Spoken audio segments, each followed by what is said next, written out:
पिछले दिनों एक वाकया सामने आया है कि एक हिंदुस्तानी शहरी ने पाकिस्तानी नौजवान लड़की है उसको अपना दिल दिया।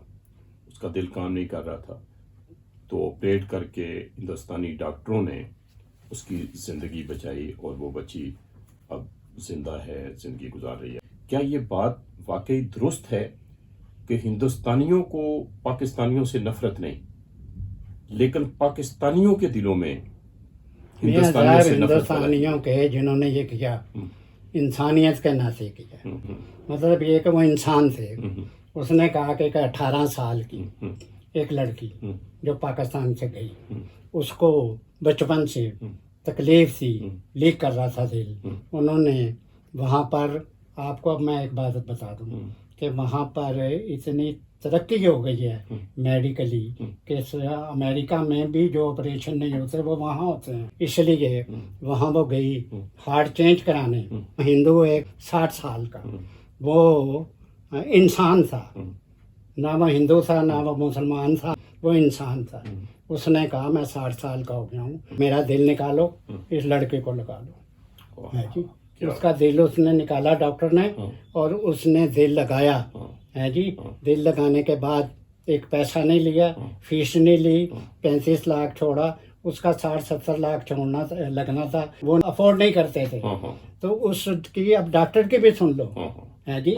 डॉक्टर बूचर नहीं है, अगर यहाँ आपको बूचर मिलते हैं तो वो नहीं था है जी। सुन लें, उसने कहा ये बच्ची, ये 18 साल की बच्ची है, ये मेरी बच्ची भी हो सकती है, ये मेरी बच्ची भी हो सकती है। तो मैंने ये जो काम किया है, ये अपने बच्ची को दिल लगाया है जी। तो मेरा मतलब ये इंसानियत है। वहाँ पर इंसानियत की तरफ जा रहे हैं लोग आहिस्ता आहिस्ता, और जाएंगे हैं जी ऐसे वाक़यात। और हिंदुस्तान इतनी तरक्की कर गया है मेडिकल मामलात में कि सारी दुनिया में जो दवाई, जो मेडिसिन नहीं मिलती वो इंडिया में मिलती है, और इतनी अर्जा मिलती है कि अगर सारी दुनिया में एक दवाई अमेरिका में अगर हज़ारों की है तो वहाँ सैकड़ों की है। तो मियाँ साहब जो तरक्की कर जाए तो आप इसलिए तो ना उसके खिलाफ बातें करते रहें, चूँकि हिंदू हैं वो, इसलिए हिंदुस्तान है, इसलिए हमने हुकूमत यहाँ करनी है उसको गाली देकर, और हमने यहाँ दहशतगर्दी पैदा करनी है मज़हब की बुनियाद पे। और हमने इस मज़हब की बुनियाद पे जो दहशतगर्दी पैदा की, फ़ौज सारी की सारी उस दहशतगर्दी को रोकने के लिए लगी हुई है, जिसकी वजह से वो सारे पैसे उधर खर्च हो रहे हैं, यहाँ के लोग भूखे मर रहे हैं। यहाँ के लोगों का ये आलम है, एक टाइम रोटी खाते हैं तो अगले 2 टाइम रोटी नहीं मिलती। औसत इनकम 30-40 हज़ार है, जिसमें वो किराया देते हैं जो आजकल 10-15-20 हज़ार से कम कमरा नहीं है।